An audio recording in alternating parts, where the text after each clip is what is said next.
episode number 1 of the Economic War Room was with Lieutenant Colonel Alan West. It was a huge coup for us. Colonel West is a personal hero. He's an Army officer who put his life on the line.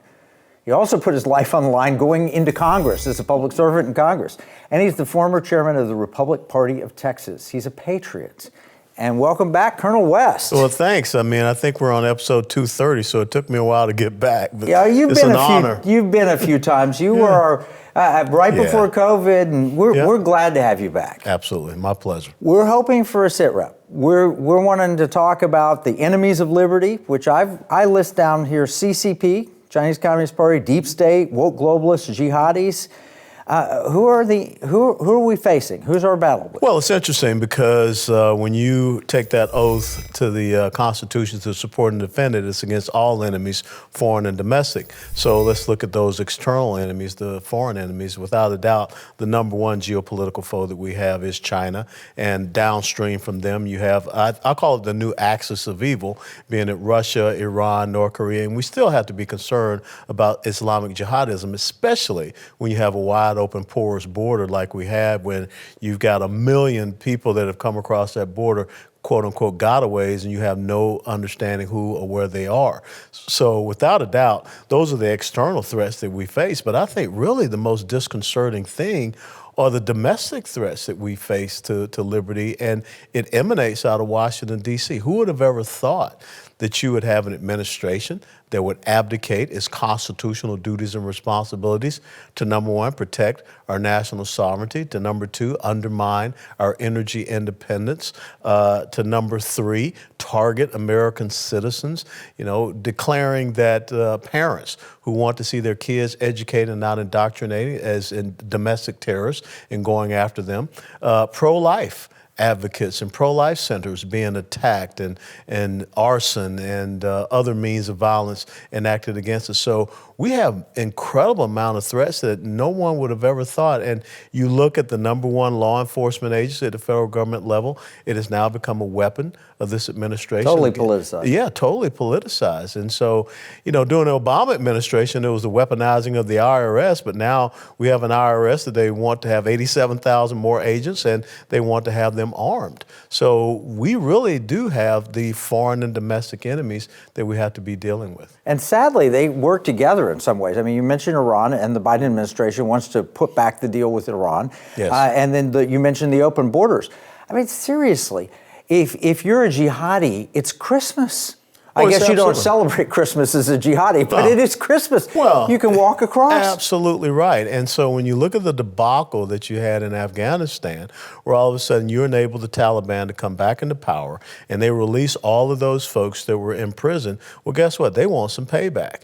And when you're dealing with the cartels, which is really not a business organization, they're a transnational narco-criminal terrorist organization, why we haven't designated them as such, which would enable us to really go after them, they will take the money of anybody that wants to come and do harm against the United States of America. And so when you talk about all of these threats, China right now is enacting chemical warfare against the United States of America. It's fentanyl. China has also enacted biological warfare against the United States of America with COVID. And we have a feckless, weak administration that's not doing anything. And of course, many people feel that that's because the administration is compromised. Well, they appear to be compromised. You look at the laptop, you look at the idea that they would have in the Penn Biden Center, they have all of these classified documents and everything that the Chinese are coming in and funding. How do you define classified if it doesn't, or compromised if it doesn't include what's happened to Well, you have Biden? to. And the thing that's so amazing to me, 22 years in the United States military, if I ever had classified material in my quarters, in my home, there's no debate, there's no discussion. I'm going to Fort Leavenworth. Or the worst thing is I'm going to lose my security clearance, which means I'm worthless. And furthermore, there's going to be actions taken against me and probably unfavorable discharge. But we see these politicians out there, classified documents here, there, everywhere, who's been exposed to them, and people just brush it off like it's no big deal. This is an incredible big deal. Well, I think part of the problem is that we overclassify everything. So we don't know, is this the menu of the ambassador in the Netherlands? Is this what he had for lunch, which they might have classified, or is this the nuclear secrets? We don't know. There's no way to tell. So we have two problems, is they use classified documents to control people. Yes. And so you get a clearance, you get a classified document, then they can control you. You're found with it, they can put you in jail. Or at minimum, it's hypocrisy because they went after the Trump. Absolutely. And so in Mar-a-Lago, they laid all these documents out and took pictures and everything and leaked it out to the press. But you're right, we don't have any clue about what's been found at the Penn Biden Center or in his garage next to his Corvette in a locked garage, ha, ha, ha. Or even now we have the revelations about Mike Pence and finding, I think, 6 or 7 documents in his residence. Right. And I think all of this is my personal opinion. You've been in Congress, and my personal opinion is this is a control game by the deep state. If they compromise you on prostitutes, they compromise you on other illicit sexual activity or pornography or whatever. This is another means of compromise, is that they can control. And we don't know. We're put in the dark, and we're told by the politicized FBI or the Justice Department, this is what we found, this is what we're doing about it, and we have no idea. We don't have any idea, and I think what is so very disheartening for the American people is that they see this hypocrisy. They see these two tiers. You know, I was born and raised in Atlanta, Georgia, and what you just saw with Antifa in Atlanta, where the Antifa member shoots a Georgia state trooper. Of course, they return fire, kills the Antifa member, and they go out and start burning down, you know, buildings and destroying property like they always do. But yet no one wants to come out and declare them as a domestic terrorist organization, or Jane's Revenge that is going out there attacking pro-life centers.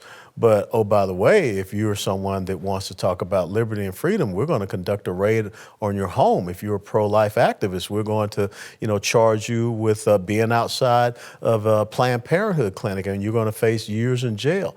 So this is really disturbing what we see happening, and it reminds me of, you know, a Nazi Germany type of environment.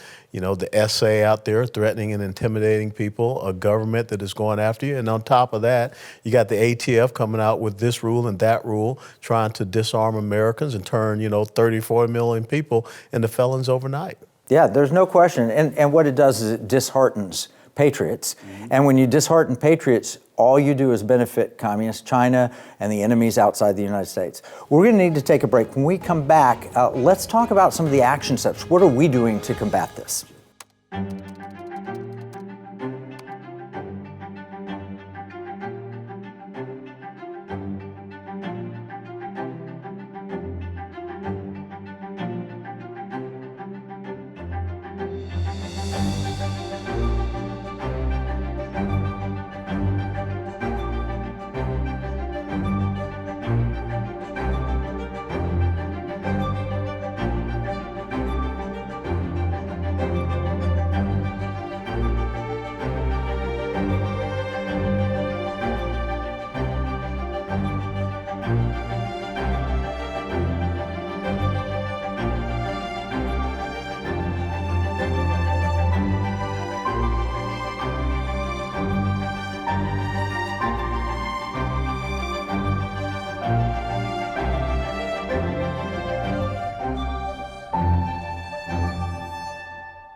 Colonel West, we've been talking about the assault on liberty.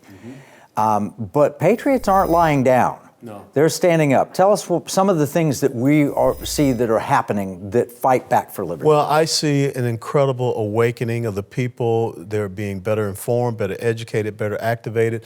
And I give you a great example. When Terry McAuliffe stood there on that debate stage in Virginia and said that parents do not have a right in deciding what their children are being taught, he lit a flame. And what you saw happen was, for the first time in, I believe, 15 years, Democrats lost all the statewide offices in Virginia. And what ended up, people went out to these school board meetings. People got engaged. Well, probably the only positive that came out of COVID was that the kids were locked up in the house with the parents, and the parents looked at these online classes and said, what in the Sam Hill is going on? You've heard me say this before, and going back to when I was the chairman of the party here in Texas, that the most important elected position in the country is school board. Now look at what has happened. Look at what has happened here in Texas and all across the country. We see school boards being flipped. And that is where it has to start, because it is about the education of the future generations and not allowing the progressive socialist left to get into the minds of our children and our grandchildren. So I see that happen at the grassroots level. I see more people getting out there and running for local elected positions, not just focusing on what's going on in Washington, D.C., but trying to figure out, how do I affect change right here where government most closely affects me? One thing Tip O'Neill said, all politics are local. And I think we're finally understanding that. And for the first time since the Tea Party movement, I think you're really seeing a constitutional conservative grassroots movement again. Well, there's no question. I go and speak at a lot of Tea Parties. I know you do as well. Mm-hmm. And I will have people come up to me and say, I'm fighting back, I'm running for school board. Or we just took over our school board. We kicked out these bad critical race theory lessons or pornography or LGBTQ material. And parents are standing up because they're seeing their kids being slowly stripped away from them. And they said, wait, this isn't America. This isn't the way it's supposed to be. So they are fighting back. And they took what you said. Most important elected position, says, I'm running. And I think it's a great thing. Well, it is a great thing. And all of these things are coming to a head. I mean, who is putting these ideas in our kids? Well, you don't have to be a little boy, a little girl. You can be something else. And really, that's undermining the omnipotence of God to say that God wasn't smart enough to be able to determine Adam and Eve, male and female. You can be whatever you want. Even a kitten, if you want to be, or a dog. Yeah, absolutely. So these are things that are just totally absurd. And now we've got to fight against this perversion of the, all ages drag shows. And, when you tell people that this stuff is happening right here in Texas, they're like, no, it can't be. But it's happening everywhere. Just down the street from where we are now. Roanoke, Texas. That's right. Absolutely. And the venue was guarded by Antifa. Now, if this had been some constitutional Christian, gathering with kids, and you had, patriots outside armed and protecting the venue, the left would have been apoplectic.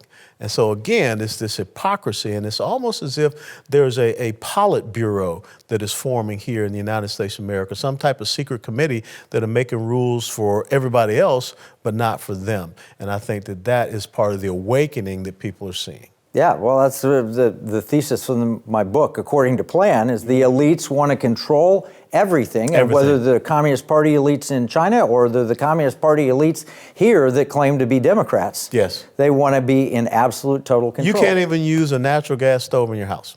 I know, that's nuts. So they're telling you... Based on stupid science. Oh, it's not even science. It's the hyperbole of a partisan, think tank that does not want us to be able to capitalize on our oil and gas resources. And yet, natural gas has done more to reduce carbon emissions in the United States than any other development. No carbon capture, no anything else. Mm-hmm. The switch to natural gas from coal has been the biggest reduction of carbon output. In China, they're adding coal plants. Yes. Nobody's complaining about the Chinese adding coal plants. They're only complaining about us using natural gas. Why? Because it means American liberty. Well, and the Paris Accords does nothing that go after China or India, who are the two greatest polluters. But what they want to do is take away our ability, our maneuver, freedom of maneuver. When you have the Secretary of Transportation, Pete Buttigieg, in a Senate hearing admit that they are trying to inflict pain upon the American people with these high gas prices to force us to buy something that we don't want, most of us can't afford anyhow, and plus they're ugly. I'd rather have my Jeep Rubicon Gladiator than be in some little nasty Prius. But they don't think that I have the ability to make that decision. Yeah, no, what's funny is that I've seen some states, their pushback is they're banning electric vehicles after the year 2030, just to push back and show how ludicrous it is. And they're trying to do that not just in our consumer choices, but they're also trying to do it in our investment choices. This whole ESG movement, which is frightening because what it is a complete woke takeover of our capital markets. And you just had the Davos gathering where all of these elites fly on their private planes out to Davos, Switzerland, and then they want to lecture us and, implement these environmental social governance policies. And, it was interesting to sit and listen to the CEO of BlackRock, who is really one of the major proponents of this, talk about, oh, no, we want to support the oil and gas and fossil fuel. You got to be kidding me. That's why you have many of these states, West Virginia started off, they're kicking BlackRock investment portfolios out of their states because you're trying to undermine our energy independence. And so we cannot have this wokeism creep into our free market economic systems, and especially our energy security systems, because it's just going to be to the detriment of the country. Yeah, George Orwell said it. He said, all animals are equal except some animals are more equal than others. That's and that right. is how it always is in a communist state. And that's what they're trying to implement. But the pushback has been done at the state level. Talk about that.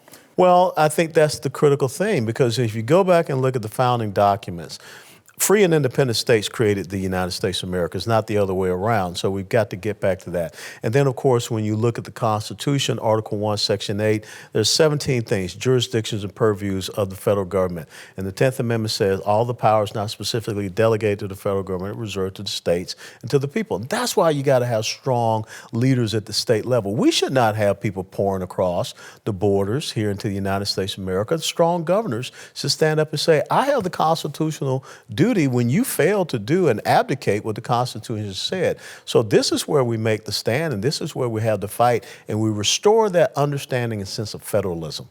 Yeah, no, I think it's right. You mentioned the Constitution, it's absolutely in there. It actually says that if your state's subject to invasion, that you can field an army. Yes. So Article 1, Section 10, Clause 3. We had an idea that we put out. I wish Oklahoma would sue Texas for failing to protect the border. It'd go straight to the Supreme Court, and then Texas and Oklahoma could settle, and our settlement would be, we'll field an army together. You're absolutely right, because the court of original jurisdiction between states is the Supreme Court. And what we see happening in Texas is having a detrimental effect to the rest of the country. Yeah, so we've got some solutions. We're pushing back. We're going to need to take another break. When we come back, let's talk about what life would be like if liberty reigns, but also what it would be like if we lose.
West, we're talking about some of the pushback that we've got at the state level and at the people level, which the Constitution allows us.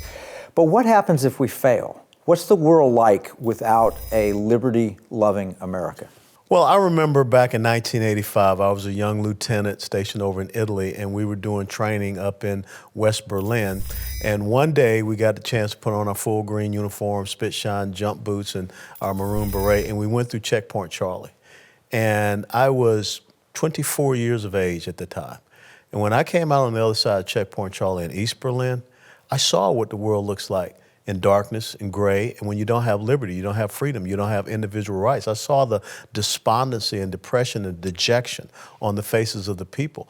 And I don't want to live like that, and I don't think anyone should want to live like that. But that's what we're facing when you have this centralized control of government.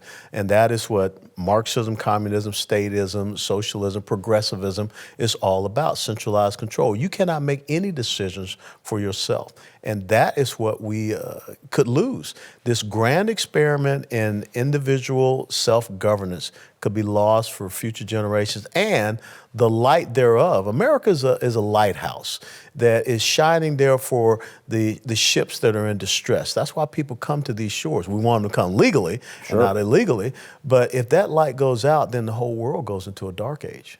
You know, I saw a study of the economic growth. We're in the economic war and we think economics all the time.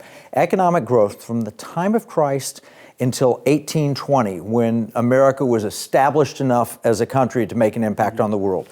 It was less than 0.1% average annual growth. Poverty was rampant. Nobody's getting out of poverty. The elites live pretty well, but the rest of the world is growing at 0.1%. Now, the two frightening things from that. In 1820, all of a sudden, economic growth took off, and it really took off when that wall fell in Berlin, and the Iron Curtain fell, and people started to enjoy free market economics, individual liberty, and so forth. But two frightening things. One is what you just described would be a return to that, which is abject poverty. And the second thing is the Davos crowd seems to want that. They've said publicly, we want to reduce growth. Well, of course, and now they are giving our taxpayer money to nations in Africa to tell them, don't get on oil and gas. We want you to focus on, renewables, wind and solar. Well, guess what? Natural gas and things, this has helped to propel them out of where they were. And all you have to do is look and see what happened with Sri Lanka when they adopted a lot of those green policies, the ESG and everything, and their economy collapsed. And you saw the people rise up and, go after the presidential, palace. So people understand what liberty is, and people understand that they want to be able to provide for themselves, and they want a comfortable standard of living. Sure. I think of Africa, I think you remove oil and gas and you have no roads. No. Right? You can't produce a road. Take your oil and gas powered vehicle, your Jeep might go without a road pretty well, but take your average Prius and try and drive that when there's no pavement. No, you're not getting anywhere. No. And you're going to get to a new charging station. Where are you going to find the charging station? Yeah. But that's what they want. That's why I'm telling you, they want to restrict your freedom of mobility. That really is the essence of being a free person, in that I can get in my vehicle and say to the family, hey, let's go for a ride. Let's go out to West Texas, to the Guadalupe Mountains. But if they control the means of transportation, you're not going to be able to do that. And so they want to push people into these urban population centers where you see the greatest amount of their failure, because that gives them the ability to control you. Yeah, and it's the failure for the people. You look at Chicago and the inner cities and people dying. One. And they're doing it not just with energy, they're doing it across the board, whether it's a COVID restriction or this new central bank digital currency, where they can tell you you're only able to spend inside your geographical area. Or they want to put devices in your vehicle that lets them know how far you're driving, and they want to tax you based upon how far you're driving. This is and a kill switch if you go too far? Absolutely. And so next thing you know, you're going to have a bunch of vehicles out there on the interstate that have been shut down. Look at what has happened with the thermostats in your homes. If the temperature is too hot out there and I want to be a little bit cooler, I'm sorry, for whatever reason, it doesn't go below 75. So this is what is so threatening. Again, we started out talking about liberty. Yeah. So what's it like? That is the bad. What's it like if we reestablish liberty in the United States and export it to the rest of the world like our founders intended. People flourish. And people, that beacon of light shines bright. Just the same as when we're exporting our liquefied natural gas, then people do not have to rely upon tyrants and dictators and OPEC Plus, and you undermine them. Vladimir Putin can't do the things that he is doing. He can't have a Nord Stream 1 pipeline. And how interesting it is that we cancel our own pipeline, but we enable them to have their pipeline. So that's the perplexing thing. And it says in the Bible in 2 Corinthians 3:17 that the Spirit where the Spirit of the Lord is, there is freedom. That's what we got to get back to. And that is the fundamental for this great nation, our Judeo-Christian faith heritage. Yeah, there's no question, because individual liberty and the option to make a choice. You can love God or you can hate God. You can choose life or you can choose not life. Perfect will or permissive will. Yeah, so this individual liberty is what has brought the greatest prosperity. It is the greatest reduction in all of the social ills come from that level of individual liberty. The solution to the race problem is not to take away liberty, it's to expand liberty. Absolutely. The solution to every problem is to expand liberty. And that's why, the leftists are against anything such as educational freedom and parental choice. Because again, Karl Marx was the first person that introduced the idea of state control of education in the Communist Manifesto. That's always been their goal, and that's what they're seeking to implement here. Well, I appreciate you being here in the Economic War Room. From day one, our humble beginnings, when you first joined us, you didn't know, we were on Blaze, but you didn't know, what is this show? You came out and you've been a part of helping to educate us, helping to prepare us for the battlefield. We're in an economic war, and we need warriors and patriots like you to help guide the people. Because I'm telling you, every time I go out among the people, they say, we want liberty, security, and values. They don't want ESG. They don't want control, top-down control. They don't want all of the issues that we're seeing. They want liberty, security, and values, and raise their family to believe in the same things. Absolutely right. And when you have that liberty, you have the ability to think and act and do for yourself and not be controlled. Yeah, and you said the key. The key is based on the Bible. You quoted the Bible, and based on the liberty that Jesus Christ brings, which I think if we can share that gospel truth around the world, we'll see a different world. Yes, sure. So what last moment of hope? What would you share that's hopeful for you? My favorite American military character is Joshua Lawrence Chamberlain. And I would tell people to go back and look at the action that he took at the Battle of Little Round Top. He didn't sit there, he didn't surrender, he didn't retreat, he charged. And that's what we need to do. We need to charge. Well, this is our time to charge. Thank you, Colonel West. Thank you. What we're talking about is an economic war, but it really is a societal war. It is an unrestricted war because it includes everything about what you believe, what you think, how you raise your kids, where you can work, and everything else. We have Colonel West, true patriot, who's come in. He's a friend of the Economic War, and we're grateful to him. Everything we've talked about, we're going to summarize in our free economic battle plan, and you can get a copy at EconomicWarRoom.com. We say it all the time. And we've talked about it today. What we see as a marketplace, our enemies, they view it as a battle space. We need to charge, get back into the battle. This is Kevin Freeman from the Economic War Room.